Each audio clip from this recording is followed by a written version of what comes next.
Alright students, my name is Ritesh Dhia. I am a BTech in Electrical Engineering from IIT Delhi और इसके साथ हम चालू कर रहे हैं अपना नीट क्रैश कोर्स। सो आज हम बात करने वाले हैं, बहुत ही इंपॉर्टेंट चैप्टर है आपके नीट के एग्जाम के हिसाब से, which is called unit and dimension. ये हम अपने इंट्रोडक्शन में बात कर चुके हैं कि यूनिट एंड डायमेंशन का मिनिमम एक सवाल आना आपका पक्का लाजमी है, पक्का आ रहा है और चैप्टर कतई मुश्किल नहीं है, इसको हमें बहुत अच्छे से करने की ज़रूरत है। So let's start our chapter of unit and dimension. इसी का एक और सेकंड पार्ट बनता है जिसको हम कहते हैं errors. I will create a separate video for that अपने एरर्स वाले सेक्शन के लिए। सो इसमें सिर्फ और सिर्फ हम यूनिट और डायमेंशंस की बात करेंगे। नाउ सबसे पहले अगर हम बात करें फिजिकल क्वांटिटी की, सो इसको हम ये कहते हैं कि जब भी हम फिजिक्स पढ़ते हैं तो फिजिक्स पढ़ने के लिए, अच्छे से उसको समझने के लिए, लॉज डिफाइन करने के लिए हम कुछ क्वांटिटीज डिफाइन करते हैं which are called physical quantities. और सारी फिजिक्स की अपनी इक्वेशन, लॉज, इन सारी और हर चीज़ जो भी हम मेजर करते हैं इन फिजिकल क्वांटिटीज के टर्म में मेजर करते हैं। So when we say physical quantity, we say a quantity which can be measured, बड़ा इंपॉर्टेंट पार्ट है, which can be measured and by which various physical happenings can be explained and expressed in form of laws. This is called physical quantity. तो अपनी physical quantity वो होगी जिसको पहली चीज़ तो हम मेजर कर सकें और उसके टर्म में अपने फिजिक्स की सारी क्वांटिटीज़ और फिजिक्स के सारे लॉज हम एक्सप्रेस कर सकें। Now types of physical quantity, कितने तरह की फिजिकल क्वांटिटी होती है उसको एक बार क्विकली ओवरव्यू कर लेते हैं। तो सबसे पहले तो हम कहते हैं रेशो या फिर न्यूमेरिकल ओनली। ये वो क्वांटिटीज़ हैं जहाँ पे हमने सिर्फ और सिर्फ न्यूमेरिकल वैल्यूज़ की बात करनी है। सो फॉर एग्जांपल अगर हम कह रहे हैं जैसे 2 लीटर पेट्रोल, उसका जो 2 पार्ट है, 2 लीटर पेट्रोल की बात करें तो 2 जो है वो दैट इज़ कॉल्ड आपका न्यूमेरिकल वैल्यू। उसके बाद इसके एग्जाम्पल हो सकते हैं रिलेटिव डेंसिटी, अगर हम फिजिक्स में बात करें। रिलेटिव डेंसिटी जब हम कहते हैं तो ये आपकी दो डेंसिटीज का रेशो है। So density of iron with respect to water, अब ये सिर्फ और सिर्फ आपकी जो वैल्यू आएगी डायमेंशनल लेस और यूनिट लेस क्वांटिटी होगी, बिकॉज ये सिर्फ और सिर्फ रेशो है। देन आपका स्ट्रेन, रिफ्रैक्टिव इंडेक्स और डाइलेक्ट्रिक कांस्टेंट, ये सारे आपके रेशोज हैं, ये न्यूमेरिकल वैल्यू ओनली होएगा यहाँ पे। उसके बाद हम बात करते हैं स्केलर या फिर मैग्नीट्यूड जिसमें हो, या फिर इसमें डायरेक्शन नहीं होता है अपना, सिर्फ आपकी न्यूमेरिकल वैल्यू और फिजिकल क्वांटिटी में न्यूमेरिकल वैल्यू प्लस एक यूनिट होगी। जैसे 2 लीटर पेट्रोल में अब 2 और लीटर की अगर हम बात करें तो ये आपकी क्वांटिटी हो गई, जिसमें 2 आपका न्यूमेरिकल वैल्यू और लीटर आपका यूनिट है। लीटर जो आज से हमें पता है वॉल्यूम का वो है। जैसे मैं बात करूँ, लेंथ है, किसी रूम की लेंथ है, किसी टेबल की लेंथ है 2 मीटर। 2 मीटर का मतलब हो गया 2 आपका न्यूमेरिकल वैल्यू, मीटर आपकी उसकी यूनिट हो गई। नेक्स्ट आती है यहाँ पे वेक्टर्स। वेक्टर्स को हम अपने अलग चैप्टर में डिटेल में पढ़ेंगे। वेक्टर्स वो क्वांटिटी है जिसमें मैग्नीट्यूड भी है और डायरेक्शन भी है। बड़ा इंपॉर्टेंट है, यहाँ से वहाँ जाना है तो मुझे पता होना चाहिए कि उसमें कितनी दूर जाना है और प्लस किस दिशा में जाना है, किस डायरेक्शन में जाना है। तो वो आपकी वेक्टर क्वांटिटीज हो जाएंगी।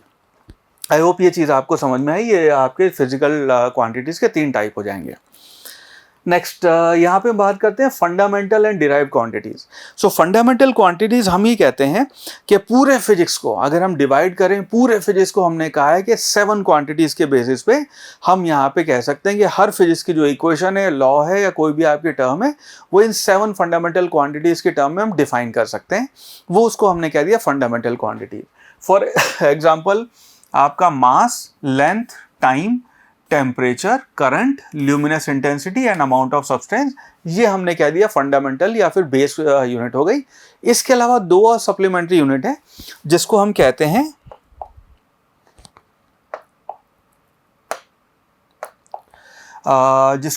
हैं radian and स्टेडियन।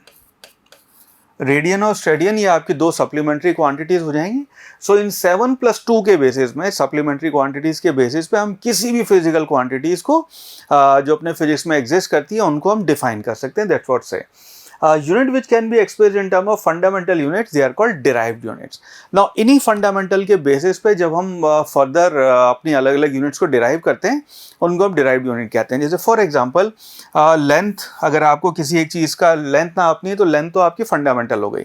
Length multiplied by length यानी कि लेंथ स्क्वायर, यानी कि आपका एरिया जो आएगा वो डिराइव्ड क्वांटिटी हो गई फंडामेंटल लेंथ के बेसिस पे। नाउ एक और क्वांटिटी हो सकती है जिसको आप कह सकते हैं लेंथ क्यूब। लेंथ क्यूब का मतलब है लेंथ मल्टीप्लाइड बाय लेंथ, तो दिस बिकम्स वॉल्यूम। सो ऐसे फर्दर क्वांटिटी है जैसे मीटर पर सेकेंड, इसको हम कहते हैं लेंथ पर यूनिट टाइम, या फिर फोर्स हो गया, ये फोर्स आपने कितना अप्लाई कर रखा है, ये सारी आपकी डिराइव्ड यूनिट है। तो इन्हीं 7 फंडामेंटल के बेसिस पे we defined so many others और थाउजेंड्स ऑफ क्वांटिटीज हम फिजिक्स में इनके बेसिस पे हम डिफाइन कर सकते हैं।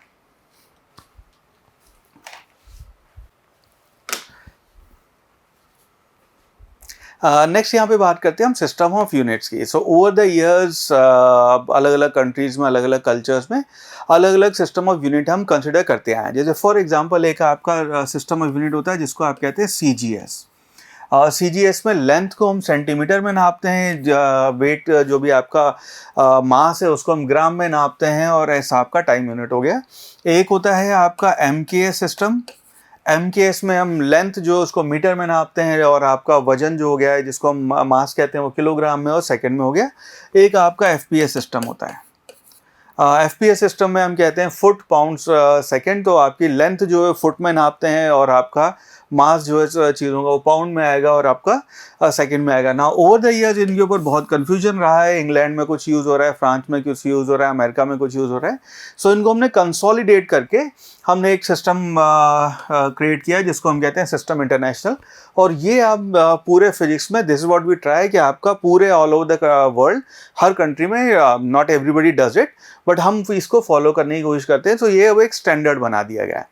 According to this standard length को जो आपकी फंडामेंटल यूनिट है उसको हम नापेंगे मीटर में। सो सिस्टम इंटरनेशनल या ऐसा यूनिट में हम लेंथ को मीटर में नापेंगे। सिमिलरली मास के लिए किलोग्राम, टाइम के लिए सेकेंड, करंट के लिए ampere, temperature kelvin, amount of substance mole, luminous intensity candela हो गया। ये हमारे ऐसा यूनिट है। जैसे फॉर एग्जांपल टेम्परेचर है, टेम्परेचर हम डिग्री सेंटीग्रेड में नापते हैं, टेम्परेचर हम फ़ारेनहाइट में नापते हैं, और केल्विन में भी नापते हैं। तो एक हमें कोई सिस्टम यहाँ पे डिफाइन करना था, हमने यहाँ पे केल्विन को ऐसा यूनिट डिफाइन कर दिया है। हालांकि सो अब सारी कैलकुलेशन हमारी ऐसा यूनिट के बेसिस पे होंगी।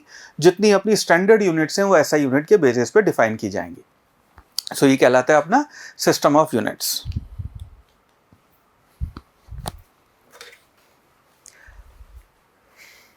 Now when we talk about, जब हम ये कहते हैं कि हमें एक यूनिट ऑफ मेजरमेंट से दूसरी यूनिट ऑफ मेजरमेंट में अपने को कन्वर्ट करना है चीज़ें, नीट में इस तरह के सवाल पूछ ले जाते हैं।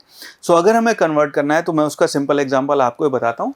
वहाँ पे हम एक टर्म यूज़ करते हैं जिसको हम कहते हैं N1U1 is equal to N2U2। Right. So N1U1 क्या है, ये आपका न्यूमेरिकल वैल्यू, यही यूनिट, ये न्यूमेरिकल वैल्यू, यही यूनिट है आपकी। से फॉर एग्जाम्पल मेरे पास एक रॉड है, रॉड लगभग इतनी लंबी है और उसकी वैल्यू है 1 मीटर। तो ये आपकी लेंथ हो गई कि उसकी लेंथ 1 मीटर है। नाउ इसी को अब मुझे सेंटीमीटर में कन्वर्ट करना है। मैं चाहता हूँ ये जानना कि ये जो लेंथ है आपकी 1 मीटर में सेंटीमीटर में कितनी आएगी। सो ये आपकी N1, ये आपकी N2 हो गई। जब हम यूनिट की बात करते हैं तो यूनिट आपका इस वाले केस में U1 तो आपका मीटर हो गया। सेकेंड यूनिट में जब हम कन्वर्ट कर रहे हैं वो आपका सेंटीमीटर होएगा। और ये कन्वर्जन हमें पता है कि 1 मीटर आपका 100 सेंटीमीटर के बराबर होएगा। सो हम इसी को लिख सकते हैं length this will be equal to 100 centimetre. So this called N1U1 N2U2। ये आपका कन्वर्जन हो जाएगा। एक और बहुत ही सिंपल एग्जांपल ले लेते हैं। जैसे फॉर एग्जांपल अगर हम इसमें बात करें, हालांकि जैसे फोर्स है अपना, फोर्स मुझे दिया हुआ है 10 न्यूटन फोर्स है। ठीक है। अब इस 10 न्यूटन फोर्स को एक काम करते हैं सिंपल, उसके लिए इसको हम 1 न्यूटन ही कह लेते हैं। सो 1 न्यूटन फोर्स है। नाउ इस 1 न्यूटन फोर्स को ये अभी देखेंगे तो अपना SI यूनिट या फिर MKS में डिफाइंड है। सो दिस इज SI यूनिट। और इसकी जो अगर हम यूनिट डिफाइन करेंगे सो जो आपका फोर्स है उसको हम लिखते हैं, force 1 newton will be equal to mass multiplied by acceleration. मैं आपके लिए बिल्कुल ही सिंपल तरीके से कर रहा हूँ इसको। This will be equal to mass 1 mass multiplied by acceleration को आप लिख सकते हैं 1 मीटर पर सेकेंड स्क्वायर। ये आपका एक काम और करते हैं, मास को भी यूनिट चेंज कर लेते हैं यहाँ पे। So let's call this kilogram. So 1 kilogram 1 metre per second square ही हो जाएगा। तो 1 किलोग्राम को 1 मीटर 1 सेकेंड में चलाने के लिए जितना फोर्स चाहिए उसको आप 1 न्यूटन कहेंगे। नाउ इसी को अगर हमें कन्वर्ट करना हो अब CGS में, so now we want to convert this into CGS system. CGS में आएगा, ये हो जाएगा आपका सेंटीमीटर और ये हो जाएगा आपका ग्राम, और सेकंड तो सेकंड ही रहेगा ना। उस केस में अगर हम इसे कन्वर्ट करेंगे सो आपका जो फोर्स है उसको जब हम N1U1 लगाएंगे यहाँ पे, तो यहाँ पे हम लिख सकते हैं 1 किलोग्राम जो है उसको आप लिख सकते हैं this will be equal to 1000 gram. So आपका 1 kilogram is equal to 1000 gram हो गया, multiplied by 1 metre, so 1 metre will be equal to 100 centimetre divided by second square. Now क्योंकि हमने सेकंड की यूनिट चेंज नहीं की है, MKS या SI में और ये CGS में सेकंड ही था, सो वो सेम वैल्यू रहेगी। So now if you calculate this, so ये आपकी पहले तो N1 ये आप कह सकते हैं ये N1 U1 था, इस बार हमने यहाँ पे N2 और ये आपकी न्यूमेरिकल वैल्यू चेंज कर दी, साथ के साथ हमने यूनिट भी चेंज कर दी। So now this will be equal to 1 2 3 4 5, so this will be equal to 10 to the power 5 gram centimetre per second square. So आपका 1 न्यूटन इतने ग्राम सेंटीमीटर स्क्वायर के बराबर हो जाएगा। ना इसको हमने हिस्टोरिकली एक और वर्ड यूज़ किया था जिसको हमने कह दिया था dyne. So this is how we convert finally. So हम कहते हैं force 1 newton is equal to 10 to the power 5 dyne. So 10 to the power 5 जो है ये आपका कन्वर्जन रेशो हो गया। तो अगर आपके बाद डायरेक्टली आपको 1 न्यूटन को डाइन में कन्वर्ट करना है, सो यहाँ पे N1 U1 N2 U2 आप ये डायरेक्टली यूज़ कर सकते हैं। और अगर कोई रैंडम यूनिट आए या कोई ऐसी आए जो कि उतनी कॉमन नहीं होती, पॉपुलर नहीं है, सो आप ये अगेन सेम मेथड अप्लाई कर सकते हो। इसको यूज़ करके हम यहाँ पे 1 यूनिट से दूसरी यूनिट में कन्वर्ट कर सकते हैं। आई होप ये चीज़ आपको समझ में आई।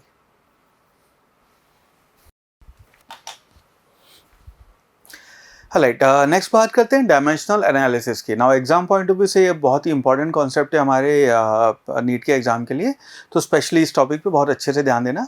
सो हम ये कह रहे हैं डायमेंशनल एनालिसिस। सो से फॉर एग्जांपल हम ये कहते हैं कि कोई एक फिजिकल क्वांटिटी है, लेट्स से उसको A कह लेते हैं हम। A अपनी कोई फिजिकल क्वांटिटी है, रैंडम हमने वो क्वांटिटी ले ली, and this is equal to let's say 5 उसके डायमेंशन ले लेते हैं या यूनिट ले लेते हैं उसकी kilogram multiplied by metre multiplied by second square. ऐसी कोई क्वांटिटी फिजिक्स में होती नहीं है, but randomly we have created something. ठीक है, ये अपनी फिजिकल क्वांटिटी हो गई। तो सबसे पहले हम कहते हैं कि कोई भी जो मैथमेटिकल ऑपरेशन करते हैं वही सेम मैथमेटिकल ऑपरेशन जो न्यूमेरिकल वैल्यू के साथ होएगा, सेम ऑपरेशन आपका यूनिट्स के साथ और डायमेंशन के साथ भी होएगा।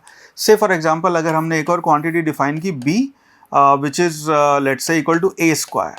सो अब ये B की वैल्यू A स्क्वायर के बराबर है। व्हाट दैट मीन्स इज इसकी वैल्यू हो जाएगी 5 का स्क्वायर जो कि 25 आ जाएगा, multiplied by kilogram metre second square का स्क्वायर। राइट, तो ये आपने जो मैथमेटिकल ऑपरेशन आपने यूनिट के साथ न्यूमेरिकल वैल्यू के साथ किया है वही यूनिट के साथ होएगा। अगर मान लो कोई एक और क्वांटिटी C है which is defined as 1/A, so इसका मतलब है A जो है आपकी 1/A हो जाएगी, तो C की वैल्यू हो जाएगी 1/5 multiplied by kilogram to the power -1 metre to the power -1 second to the power -2। हमने इस पूरे के ऊपर -1 की पावर लगा दी। सो जो मैथमेटिकल ऑपरेशन न्यूमेरिकल वैल्यू के साथ हुआ है सेम ऑपरेशन आपका यूनिट के साथ होएगा। एक और एग्जांपल ले लेते हैं, let's say D is equal to √A। सो D की वैल्यू हो जाएगी √5 और multiplied by kilogram to the power half mass to the power m to the power half metre multiplied by second to the power 1 हो जाएगा ये। Right, सो इसके ऊपर आपने √5 किया है तो सेम kg मीटर और सेकेंड स्क्वायर के साथ भी आप 1/2 कर देंगे। So this is how we do dimensional analysis. ये वन ऑफ द पार्ट है, बहुत इंपॉर्टेंट पार्ट है, इसको ध्यान रखना।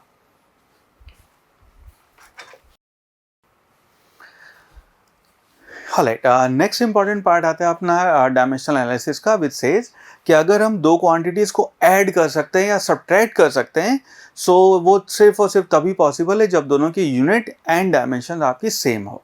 सो what that means is how, अगर हम कह रहे हैं let's say C is equal to A plus B, ये दो quantities A plus B add करके आप C बना रहे हैं।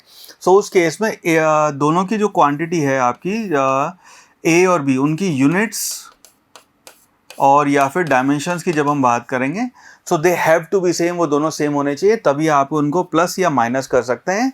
अगर इनके डायमेंशन सेम नहीं है तो फिजिक्स में हम उनको ऐड या सब्ट्रैक्ट नहीं कर सकते। फॉर एग्जांपल हम 5 मीटर को 4 किलोग्राम में ऐड नहीं कर सकते, दोनों की यूनिट सेम होनी ज़रूरी है। राइट, नेक्स्ट चीज़ जो है आपकी यहाँ बड़ी इंपॉर्टेंट वो इंपॉर्टेंट रोल प्ले करती है आपके फिजिक्स के सवाल सॉल्व करने में, वो है कि हम कहते हैं dimensionally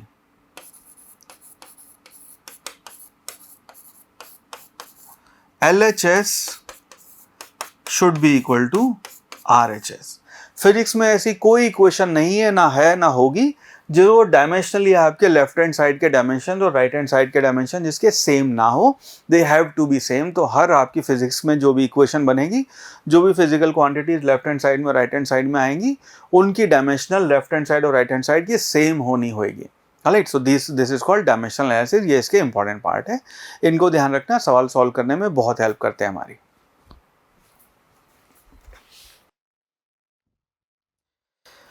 Now, after talking about dimensional analysis and after talking about units और dimensions क्या होती है, उनका brief introduction के बाद, now let's do one thing। एक काम करते हैं, जितनी फिजिक्स में अपनी क्वांटिटीज 11th और 12th में आपको देखने को मिलेंगी, वो आपको पता होनी चाहिए, उनके यूनिट क्या है, उनके डायमेंशंस क्या है।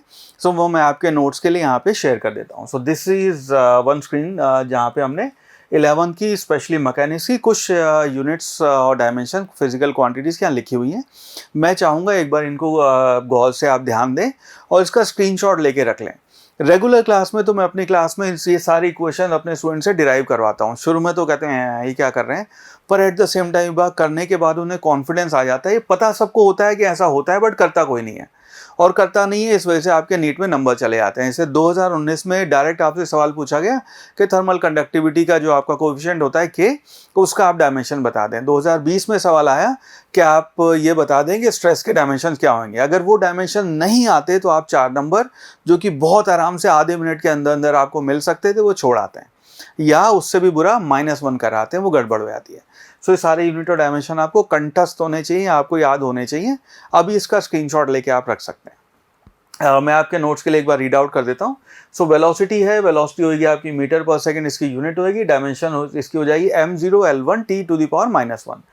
सिमिलरली आपकी physical quantities acceleration, momentum, impulse, force, pressure, kinetic energy. अच्छा, इसमें जो आपकी ये क्वांटिटीज है फोर्स और एनर्जी, इन दोनों को आपको अच्छे से याद रखना है, डायरेक्ट इसको सवाल सॉल्व करने में हेल्प करता है। तो फोर्स की जो यूनिट है और आपकी एनर्जी की जो फोर्स की यूनिट जूल और फोर्स की यूनिट न्यूटन और ये जूल, इनकी जो डायमेंशन होती है MLT-2 और ML2 T-2, ये आपको डायरेक्ट याद होनी चाहिए, बिकॉज बहुत सारे सवाल सॉल्व करने में फोर्स से ही हम स्टार्ट करते हैं। तो फोर्स का अगर आप या एनर्जी का डायमेंशन डिराइव करने लगेंगे तो एक्स्ट्रा टाइम लग जाएगा, तो इनको स्पेशली याद रखना है, याद आपको सारी होनी चाहिए वैसे। उसके बाद हम बात करेंगे पावर की। पावर होएगा आपका जूल पर सेकंड। सो इसी को अगर आप जूल को सेकंड से डिवाइड कर देंगे, इसकी यूनिट आ जाएगी। Then we have density, mass per unit volume, angular displacement, angular velocity, angular acceleration, moment of inertia, torque और एंगुलर मोमेंटम। ये सब आपको याद होने चाहिए, आपके पास कोई एक्सक्यूज नहीं होगा कि आपको क्यों नहीं आते। इसी के बाद फर्दर आगे बढ़ते हैं। सो इसमें हम बात करते हैं फोर्स कांस्टेंट, स्प्रिंग कांस्टेंट के, ग्रेविटेशनल कांस्टेंट जी। अगेन ये ग्रेविटेशनल कांस्टेंट जो ये आपके लिए बहुत ही इंपॉर्टेंट रोल प्ले करता है। फॉर सम रीज़न नीट के एग्जाम में ऐसा है कि ये सेम सवाल आपसे 11 बार पूछा जा चुका है। यूट्यूब चैनल पे मैंने अपने करीबन 45-48 साल के नीट के क्वेश्चन सॉल्व कर रखे हैं, और उसमें 11 बार आपसे पूछा गया है जी की या तो यूनिट बता दो या इसके डायमेंशन बता दो। तो 11 बार जो सवाल पूछा जा चुका है आपसे नीट में, डायरेक्टली आपको याद होना चाहिए वो, और इसको डिराइव करना भी ऑफकोर्स आपको आना चाहिए। उसके बाद हम बात करते हैं ग्रेविटेशनल फील्ड, जो कि आपका फोर्स पर यूनिट किलोग्राम हो जाएगा। Gravitation potential, surface tension, viscosity आपकी ये हो गया, coefficient of viscosity, surface energy. Notice करना यहाँ पे जो आपका stress, Young's modulus, bulk modulus, shear modulus और मॉडुलस ऑफ इलास्टिसिटी, ये सब की यूनिट आपकी न्यूटन पर मीटर स्क्वायर है। ये सारे आपके, अगेन इसको प्रेशर नहीं कहेंगे हम, न्यूटन पर मीटर स्क्वायर आपका प्रेशर या पास्कल भी होता है। सो इन सब की यूनिट न्यूटन पर मीटर स्क्वायर है, but it's not pascal. Pascal pressure के लिए ही यूज़ करते हैं हम। सो ये सब की यूनिट आपकी न्यूटन पर मीटर स्क्वायर है। और नोटिस करना उसका स्ट्रेन जो है और आपका पॉइजन रेशो जो है, ये आपसे डायरेक्ट पूछा जा चुका है। स्ट्रेन और पॉइजन रेशो जो है आपका डायमेंशनलेस क्वांटिटी है। ऑलराइट, चलो नेक्स्ट स्क्रीन है। नेक्स्ट स्क्रीन पे आगे बढ़ते हैं, थर्मल फिजिक्स देखते हैं। वहाँ पे हम बात करते हैं टेम्परेचर T, उसकी यूनिट आपकी केल्विन है। केल्विन को हम अपना यूनिट और डायमेंशन डिफाइन करने के लिए, क्योंकि T टेम्परेचर है, T अगर आपका T टाइम है, T टेम्परेचर, कन्फ्यूजन ना हो, उसके लिए हम यहाँ पे थीटा वर्ड यूज़ कर रहे हैं, just for the conceptual clarity. Heat, specific heat, thermal capacity, thermal conductivity, जिसकी मैं अभी बात कर रहा था 2019 में डायरेक्टली आपसे ये पूछ लिया गया था। तो अगर आपको ये पता हो, वॉट पर मीटर पर केल्विन आपका थर्मल कंडक्टिविटी की यूनिट होती है, 4 नंबर डायरेक्ट आपके वहाँ पे आ जाते। Then we have latent heat, gas constant, Boltzmann constant, coefficient of thermal conductivity और Stefan constant, Wien's constant, Planck's constant, और ये आपके वीन्स लॉ वाले कांस्टेंट आते हैं जो हम रियल गैस इक्वेशन के लिए यूज़ करते हैं। राइट, ये डायरेक्ट आपको पता होने चाहिए। नेक्स्ट अब क्लास 12 के उस पर चलते हैं। सो क्लास 12 में हम बात करते हैं electric charge, electric current, capacitance, permittivity of free space, dielectric constant. Notice करना ये आपका यूनिटलेस क्वांटिटी है। रेजिस्टेंस, ये आपसे एम्स के एग्जाम में और नीट के एग्जाम में डायरेक्टली पूछा जा चुका है कि रेजिस्टेंस के यूनिट बताओ या उसके डायमेंशन बताओ। तो यूनिट इसका वोल्ट पर मीटर या फिर ओम हो जाएगा, और ये आपके डायमेंशन है। अगर आपने ध्यान दिया हुआ है, नोटिस किया हुआ है, खुद डिराइव किया हुआ है, तो 4 नंबर बहुत आराम से आ जाएंगे। देन वी हैव रेजिस्टेंस का अगर हम रेसिप्रोकल ले लेंगे उसको हम कंडक्टेंस बोलते हैं, और स्पेसिफिक रेजिस्टेंस या रेजिस्टिविटी उसका रेसिप्रोकल ले लेंगे उसको हम कंडक्टिविटी कहते हैं। सो ये आपके डायमेंशन है, डायपोल मोमेंट, पोटेंशियल, फ्लक्स वगैरह। इनका स्क्रीनशॉट लेके अपने नोट्स के लिए रख लीजिए, बहुत काम आते हैं ये। नेक्स्ट मैग्नेटिज्म वाली दुनिया में चलें तो हम बात करते हैं यहाँ पे परमेबिलिटी ऑफ फ्री स्पेस, आपका self inductance, magnetic flux, magnetic induction B और मैग्नेटिक इंटेंसिटी एच। नोटिस करना है इन दोनों के डायमेंशन सेम नहीं है, दोनों के डायमेंशन अलग अलग है, ये आपको पता होना चाहिए। और मैग्नेटिक मोमेंट और आपका रेडबर्ग कांस्टेंट, ये आपके इनके डायमेंशन आपको पता होंगी तो एग्जाम हॉल में बहुत ज़्यादा यूजफुल होएगा आपके लिए।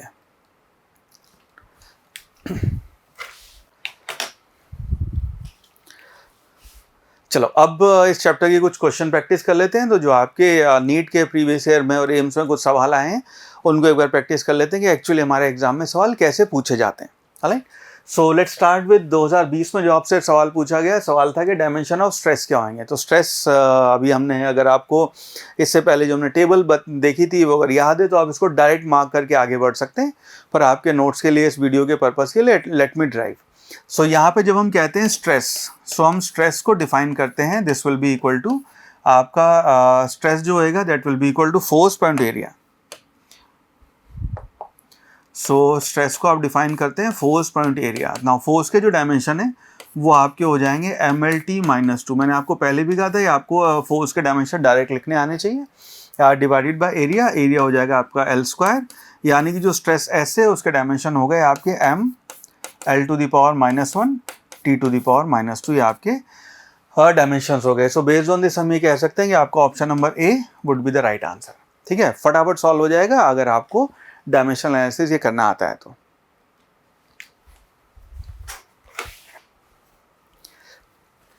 नेक्स्ट क्वेश्चन 2019 में सवाल पूछा गया हमसे।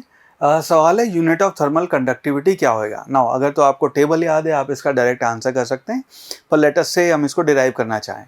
सो थर्मल कंडक्टिविटी अगर हमें अपना हीट ट्रांसफ़र का चैप्टर अगर याद है तो वहाँ पे हम लिखते हैं dQ/dt is equal to KA multiplied by DT/dL।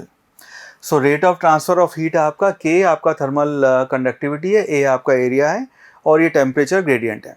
सो इसी को अगर हम रीअरेंज करें तो हम लिख सकते हैं K will be equal to, सबको इधर ले आते हैं, so this will be equal to dQ/dt multiplied by ये हो जाएगा आपका 1/A multiplied by DL/dt।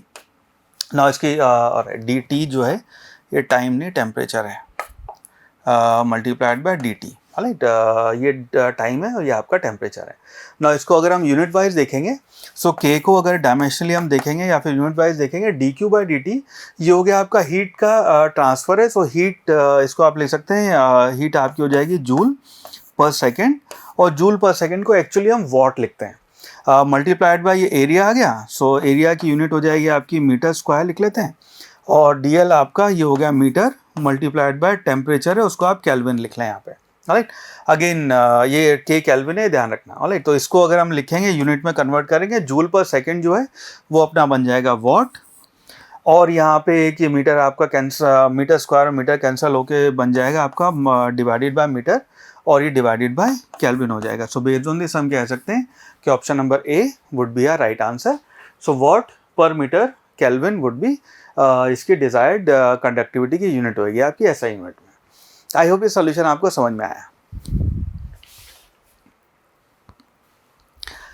Alright, next कुछ क्वेश्चन सॉल्व करते हैं जहाँ पे हमें कुछ कैलकुलेशन करनी पड़ेगी और नीट में आपके ऐसे सवाल पूछे जाते हैं। डायमेंशनल एनालिसिस में जो जो हमने 3 चीज़ें बात की थी कि कोई भी ऑपरेशन करेंगे वो सब पे होएगा, और कोई भी चीज़ ऐड हो रही हो तो आपके डायमेंशन सेम होने चाहिए, और अगर इक्वेशन है left hand side right hand side दोनों के डायमेंशन सेम होने चाहिए, उनके बेसिस पे ये सारे आपके सवाल सॉल्व होंगे।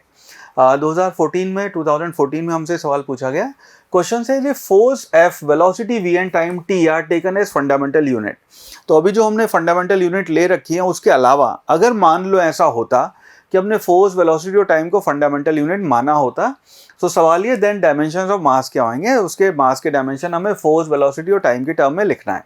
नाउ इस केस में हम चाहते हैं कि मास को हम लिखें, ये आपका जो मास है उसको हम लिखें इन terms of force, let's say उसकी पावर a बना लेते हैं, v वेलोसिटी जो है उसकी पावर हम b कह लेते हैं, और टाइम t उसकी वैल्यू हम c कह लेते हैं। नाउ a, b और c आपकी पावर्स हैं जो आप इन यूनिट्स के साथ एसोसिएट करेंगे। ये नेगेटिव भी हो सकती हैं, जीरो भी हो सकती है, फ्रैक्शन भी हो सकती हैं, ठीक है, पॉजिटिव फ्रैक्शन और पॉजिटिव इंटीजर कुछ भी हो सकता है। सो डायमेंशनली अगर हम देखेंगे हमारा एनालिसिस ये कहता है कि लेफ्ट हैंड साइड और राइट हैंड साइड अपनी डायमेंशन हमेशा बराबर होगी। Now what that means is left hand side की आपकी डायमेंशन हो गई m1 l0 t0 is equal to, अब इसकी डायमेंशन अगर हम देखेंगे आपके राइट हैंड साइड की, सो फोर्स की डायमेंशन हो जाएगी ml t-2 to the power a multiplied by l की डायमेंशन हो गई, सॉरी वेलोसिटी की डायमेंशन होगी lt-1 lt to the power -1 multiplied by b multiplied by, यहाँ लिख लेते हैं इसको t to the power c। Right, इसको जब हम एक्सपैंड करेंगे अपने राइट हैंड साइड को, ये बन जाएगा m to the power a, और l की पावर हो गई यहाँ पे आ जाएगी a प्लस यहाँ पे आ जाएगी l की पावर b प्लस ये 0 है। राइट, मल्टीप्लाइड बाय t की पावर यहाँ पे हो गई -2a, यहाँ पे आ गई -b, और ये आ गया +c। Now left hand side की अगर डायमेंशन देखेंगे ये हो गया m to the power 1 l to the power 0 और t to the power 0। Now left और राइट दोनों की डायमेंशन आपकी सेम होनी चाहिए। इसका मतलब ये है कि अगर हम m की पावर कंपेयर करेंगे विच इम्प्लाइज a की जो वैल्यू है वो आपकी 1 आ गई, बिकॉज लेफ्ट और राइट आपके डायमेंशनली बराबर होना चाहिए। नाउ अगर हम l की पावर कंसिडर करेंगे तो यहाँ पे हम कह सकते हैं a plus b should be equal to 0, because l की पावर यहाँ 0 है, यहाँ पे a प्लस b है, और क्योंकि a की वैल्यू आपकी 1 है विच इम्प्लाइज b की वैल्यू आपकी -1 आ जाएगी। सिमिलरली अगर हम t की पावर अब देखेंगे यहाँ पे कि t की पावर को कैसे करें, सो मैं लिख सकते हैं -2a -b plus c should be equal to 0। ना a की वैल्यू आपकी 1 आ चुकी है, b की वैल्यू आपकी यहाँ पे -1 है, उनको रख देते हैं। सो ये हो गया आपका -2, b की वैल्यू आपने -1 रखी, हो गया +1 प्लस c इक्वल टू 0। ना इसकी वैल्यू हो जाएगी -1, उधर ले जाएंगे 0, उधर ले जाएंगे 0 से वो करेंगे तो 1 हो जाएगी, which implies c is equal to 1। Now a आपका 1 है, b आपका -1 है, c आपका 1 है, ठीक है। सो इसको यहाँ पे a, b और c की वैल्यू रख के आपको फाइनल आंसर मिल जाएगा।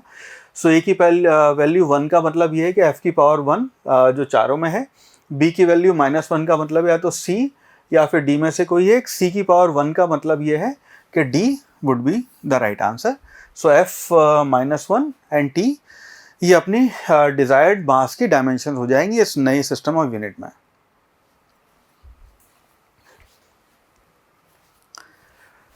नेक्स्ट क्वेश्चन, 2015 में हमसे सवाल पूछा गया एपीएमटी के एग्जाम में, उस टाइम पे एग्जाम को एपीएमटी वो कहते थे। क्वेश्चन ये कि energy E, velocity v and time t are chosen as fundamental quantities। so fundamental quantity अगर हमने मान लो energy, velocity, time लिया होता, then dimensional formula of surface tension क्या होगा, तो सरफेस टेंशन का हमें बताना है डायमेंशनल फॉर्मूला क्या होगा। नाउ अगेन डायमेंशनल एनालिसिस है, लेफ्ट हैंड साइड की डायमेंशन राइट साइड की बराबर होनी चाहिए। सो लेट्स से हम कह रहे हैं सरफेस टेंशन जो s है उसको हम कहते हैं this will be equal to e to the power a, दूसरा velocity v to the power b, और time t to the power c है।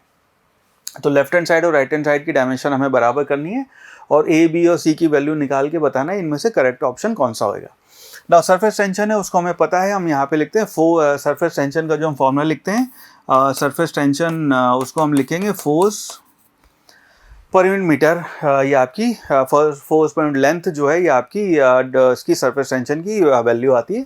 सो यहाँ पे सरफेस टेंशन के डायमेंशन आप लिख सकते हैं फोर्स यानी कि MLT-2 मल्टीप्लाइड बाय L⁻⁻1। ये तो आपके लेफ्ट हैंड साइड के डायमेंशन हो गए।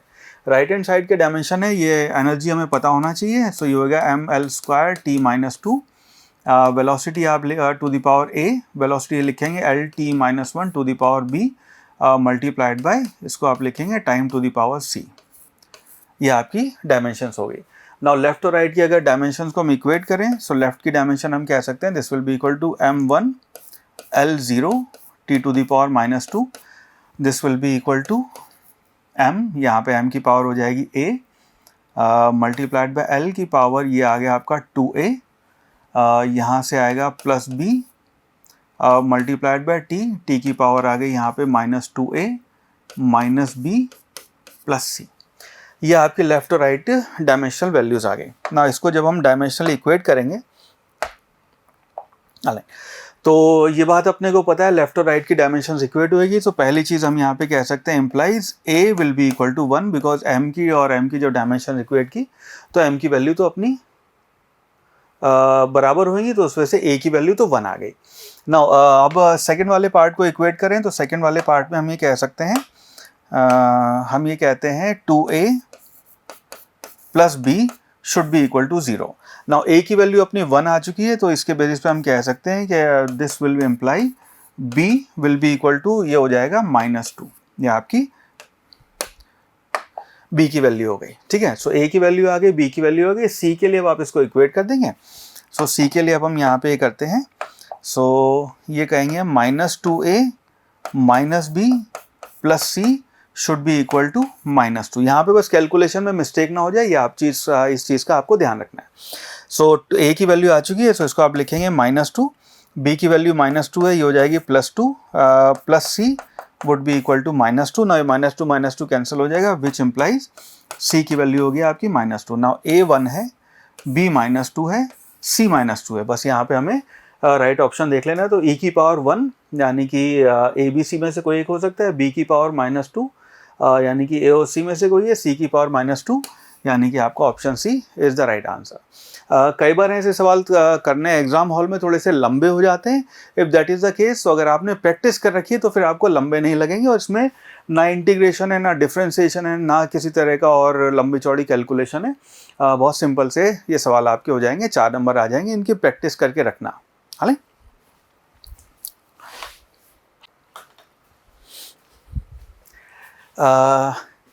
नेक्स्ट क्वेश्चन 2011 में हमसे सवाल पूछा गया, the density of material in CGS system of unit is 4 ग्राम पर सेंटीमीटर क्यूब। ये अपनी डेंसिटी सीजीएस सिस्टम में दे रखी है। Now in a new system of unit in which हमें दिया हुआ unit of length is 10 centimetre. तो यहाँ पे जो 10 सेंटीमीटर अपनी लेंथ होगी उसको हमने कोई L' नाम दे दिया। ठीक है, and unit of mass is 100 ग्राम। तो 100 ग्राम आपका कोई नई यूनिट हमने बना दी है। सवाल है इस नई यूनिट में डेंसिटी का वैल्यू का वो मेजरमेंट, उसके न्यूमेरिकल वैल्यू क्या होगी। ना यहाँ पे हम जो यूज़ करेंगे हम उसको लिखते हैं N1U1 is equal to N2U2। एक न्यूमेरिकल वैल्यू मल्टीप्लाइड बाय उसकी unit multiplied by will be same as numerical value multiplied by unit in a different system.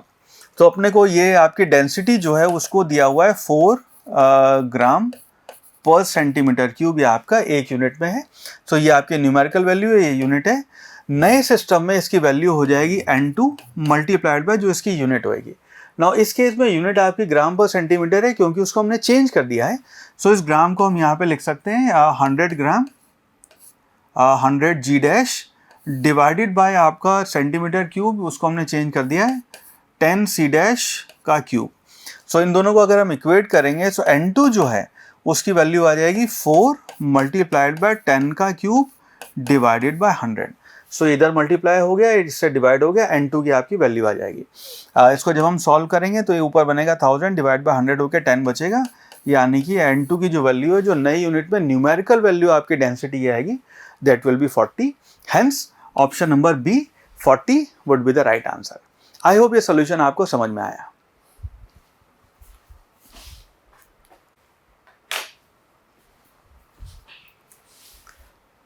Next question 2016 में हमसे सवाल पूछा गया कि dimensions of 1/ε0 E square where epsilon is permittivity of free space and E is the electric field क्या होंगी। चार option अपने को दे रखे हैं।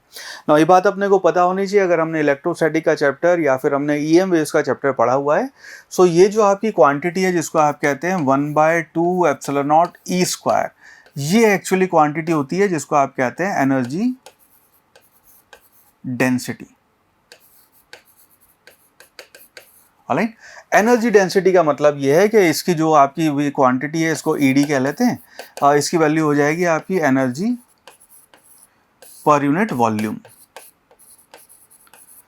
ऑलराइट, तो इसके अगर डायमेंशंस की बात करेंगे तो इसके डायमेंशन हो जाएंगे एनर्जी, मैंने आपको पहले भी कहा था एनर्जी और फोर्स के डायमेंशन आपको ध्यान होने चाहिए। इसके डायमेंशन हो जाएंगे ml² t-2 और डिवाइडेड बाय वॉल्यूम कर रहे हैं, so volume is length into length into length, so इसके डायमेंशन हो जाएंगे आपके L3। और इसको जब हम सॉल्व करेंगे तो एनर्जी डेंसिटी के डायमेंशन हो गए m L⁻⁻1 T⁻²। ये आपका डायरेक्ट इससे आंसर आ जाएगा। सो बेस्ड ऑन दिस हम कह सकते हैं कि option number B would be a right answer. ये आपके एनर्जी डेंसिटी के डायमेंशंस होंगे। इस केस में अगर आपको एक क्वांटिटी पता है तो ε0 की इलेक्ट्रिक फील्ड की डायमेंशंस लेके आने की ज़रूरत नहीं पड़ेगी। तो पूरी अंडरस्टैंडिंग ऑफ फिजिक्स हमें डायमेंशनल के सवाल सॉल्व करने में एनीवे बहुत हेल्प करता है।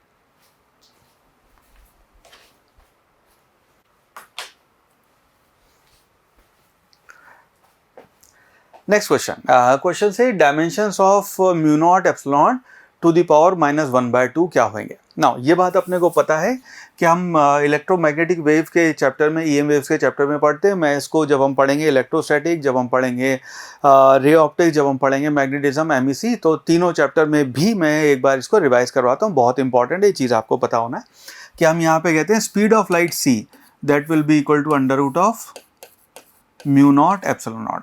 तो ये जब हमसे पूछा जा रहा है इसकी डायमेंशंस क्या होंगी, सो इसकी डायमेंशन इज नथिंग बट जो आपकी स्पीड ऑफ लाइट की डायमेंशन होगी।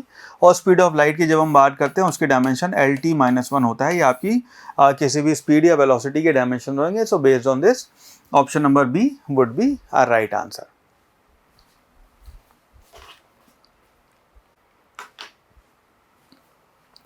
Now next question says which two of the following 5 physical parameters have the same dimension। तो हमें 5 चीज़ें दे रखी है, energy density, refractive index, dielectric constant, young modulus और मैग्नेटिक फील्ड। हमें बताना है इनमें से कौन सी दो हैं जिनके डायमेंशन सेम होंगे। कॉम्बिनेशन दे रखा है BD, AD, CE या फिर AE। नाउ इस केस में अगर आपको डायमेंशन वाली टेबल ध्यान है, ये बात अपने को पता होगी कि एनर्जी डेंसिटी और नॉट एनर्जी डेंसिटी, हाँ, डाइलेक्ट्रिक कांस्टेंट और रिफ्लेक्टिव इंडेक्स जो है ये दोनों आपके डायमेंशन लेस क्वांटिटी होंगी। तो इन दोनों का भी डायमेंशन आपका सेम होएगा। लेकिन इंटरेस्टिंग पार्ट इस सवाल के बारे में है कि बी और सी आपके 4 ऑप्शन में है ही नहीं।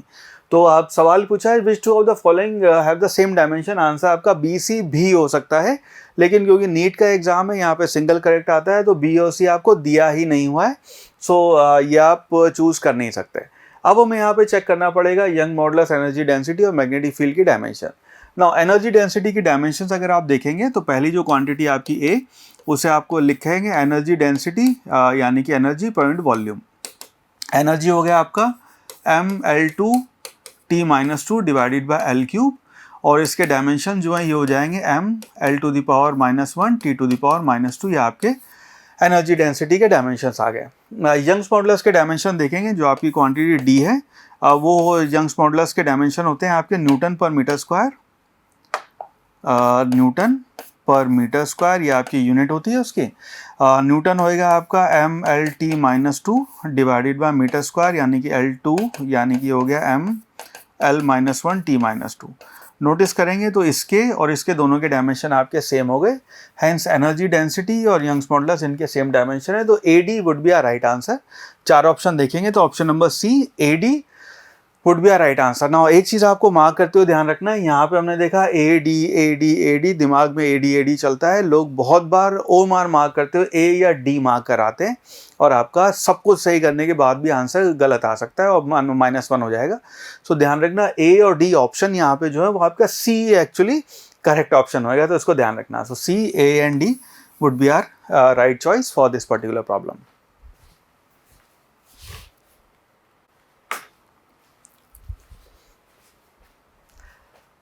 Next question say dimensions of resistance in electrical circuit in terms of dimension of, हमें बताना है mass, length, time and current, जो अपनी बेसिक फंडामेंटल यूनिट होती है, तो आर को हम कैसे एक्सप्रेस करेंगे उनके टर्म में, और ये 4 ऑप्शन अपने को दिए हुए ना। सेम सवाल आपसे एम्स का जब एग्जाम होता था उसमें भी पूछा हुआ है, और ये सेम सवाल आपका मेंस में भी पूछा हुआ है, नीट में भी पूछा हुआ है, तो काफ़ी इंपॉर्टेंट रहता है। और अगर आपको पहले टेबल याद है तो आप डायरेक्ट इसका आंसर मार्क कर सकते हैं, नहीं तो एग्जाम हॉल में क्या करना है मैं आपको बताता हूँ। सो यहाँ पे हम लिखेंगे रेजिस्टेंस, ओम्स लॉ को यूज़ करेंगे तो हम लिख सकते हैं R will be equal to, और ओम्स लॉ कहता है V is equal to I R, यानी कि resistance R will be equal to V by I. तो एक तो आई डायरेक्ट आ गया, आई के टर्म में ही अपने को यहाँ पे रेजिस्टेंस के डायमेंशन बताने हैं। नाउ वी जो है, वी होता है वोल्ट। वोल्ट को अगर आप देखोगे तो वोल्ट को हम कन्वर्ट कर सकते हैं यहाँ पे, हम ये कहते हैं कि कोई पार्टिकल है उसको आपने मान लो वी वोल्ट से एक्सेलरेट किया है, तो उसकी जो एनर्जी आ जाएगी उसके अंदर, that will be equal to Q V, right. Q V आपकी उसकी एनर्जी हो जाएगी, कितनी एनर्जी हमने उसको प्रोवाइड की है अगर हमने क्यू चार्ज को यहाँ से भेजा है तो, ठीक है।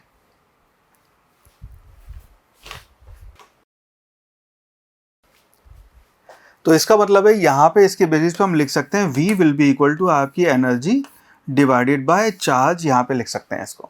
उसको अगर हम यहाँ पे इंसर्ट कर दें तो resistance will be equal to, ये आपके V को हम यहाँ पे लिख रहे हैं energy E divided by I multiplied by Q। ना इसी को अगर हम टाइम से मल्टीप्लाई कर दें और टाइम से डिवाइड कर दें तो ये टर्म जो है ये आपकी I बन जाएगी, चार्ज पर यूनिट टाइम आपका करंट होता है। सो आपका जो रेजिस्टेंस है उसकी वैल्यू आ गई, या यूनिट की अगर बात करें तो ये हो गया एनर्जी डिवाइडेड बाय करंट का स्क्वायर मल्टीप्लाइड बाय टाइम। बस यहाँ पे इनकी इंडिविजुअल डायमेंशन रख देंगे, अपने को फाइनल आंसर मिल जाएगा। सो इसकी डायमेंशन, एनर्जी की डायमेंशन होती है ml square t-2 divided by I square dimensionally multiplied by यहाँ पे t आ जाएगा।